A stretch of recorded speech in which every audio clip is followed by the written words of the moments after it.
छूटतावे, पियला बिना देह टूटतावे। अच्छा मान न जाए दारू के नशा न छूटतावे, पियला बिना देह टूटतावे। भरी के पैक तनी दीहा दीहा। सुना रे हो पिया तू जुग जुग जिया, कमे पिया बाकी रो में पिया।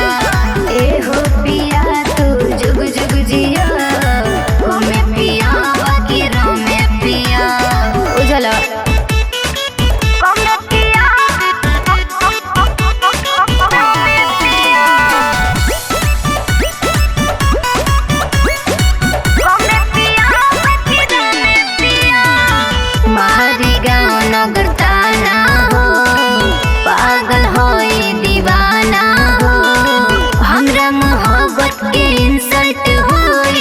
मुश्किल हो जाए या न जाना हो।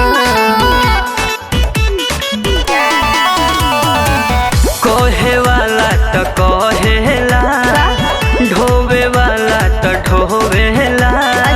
पियब ना तो हम जियब कैसे, पिए वाला तो नि सहेला। हमर सोना तू टेंशन न लीहा लीहा। ए हो पिया तू जुग जुग जिया, कमे पिया बाकी रो में पिया। ए हो पिया तू जुग जुग जिया, कमे पिया बाकी रो में पिया। कमे पिया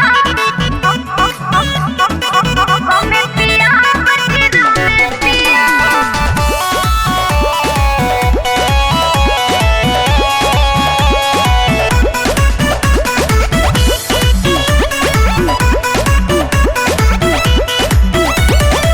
पियला से दोबारा जइब ना तू कबो गोटा कइब।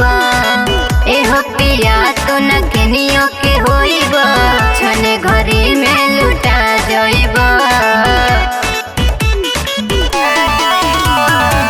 खून न होला लाल पीला हो, मरद हई रंगीला हो। एह तो सर पे असर न करी, देहाती लाल किला हो। रोहन भास्कर